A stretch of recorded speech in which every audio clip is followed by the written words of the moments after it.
Paul Revere's right, Henry Longfellow. Listen, my children, and you shall hear of the midnight ride of Paul Revere on the 18th of April in 75.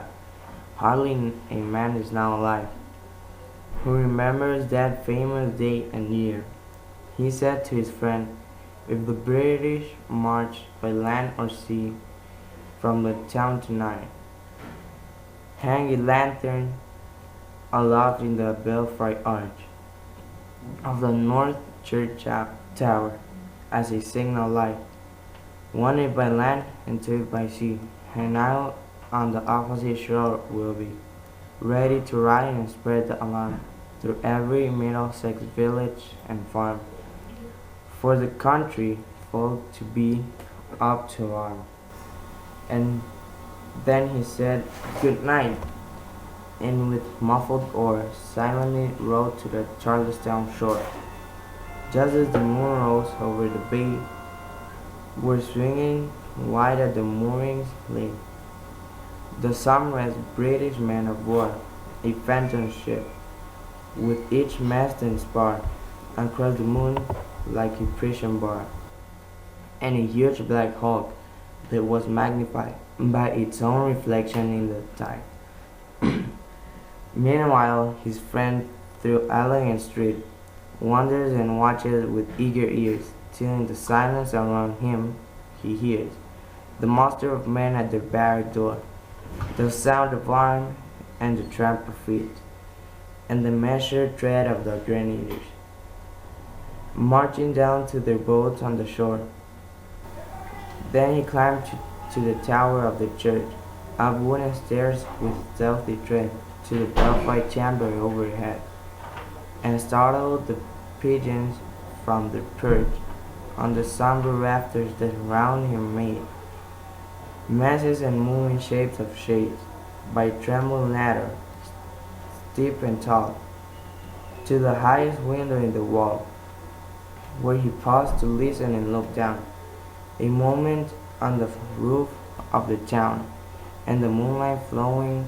over all. Beneath in the churchyard lay the dead in their light encampment on the hill,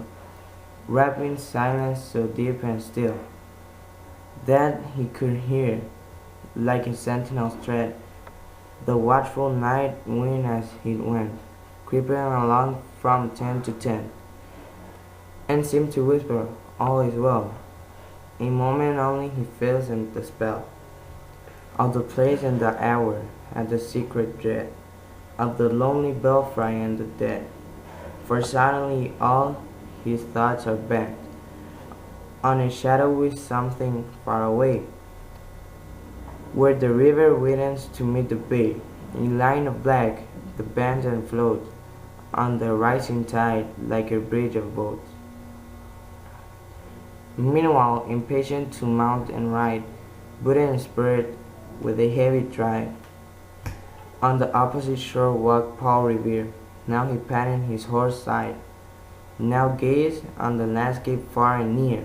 then impetuous stamped to the earth, and turned a tangle his saddle girth.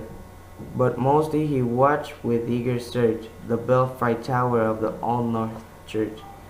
as it rose above the graves on the hill, lonely and spectral and sombre and still. And lo, as he looks on the belfry's height, a glimmer and then a gleam of light. He springs to the saddle, the bridle he turns, but lingers and gazes till full on his sight a single lamp in the belfry burns. A hurry of hoofs in a village street, a shape on the moonlight, a bulk in the dark,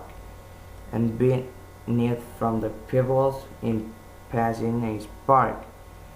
tracked out by the steed that flies fearless in fleet. There was all, and yet through the gloom and the light, the fleet of a nation was riding the night, and the spark struck out by that steed in his flight kindled the lantern into flame with his heat. He was left village and mounted that steep, and beneath him tranquil, inborn and deep, in the mystic meeting the ocean tides, and under the ladders that skirt its edge, now soft on the sand, now loud on the edge, is heard the tramp of his steed, and he rides. It was 12 by the village clock when he crossed the bridge into Medford town. He heard the crowing of the cock and the barking of the farmer's dog, and felt the damp of the river fog that rises when the sun goes down. It was one by the village clock when he galloped into Lexington. He saw the gilded weathercock swim in the moonlight as he passed, and the meeting house windows blank and bare gazed at him with a spectral glare, as if they already stood aghast at the bloody work they would look upon. It was 2 by the village clock when he came to the bridge in Concord town. He heard the bleating of the flock and the twitter of the birds among the trees, and felt the breath of the morning breeze blowing over the meadows brown. And one was safe asleep in his bed, who at the bridge would be first to fall, who that day would be lying dead, pierced by a British musket ball. You know the rest in the books you have read, how the British regular fired and fled, how the farmers gave them ball for behind each fence and farmyard wall, chasing the redcoats down the lane,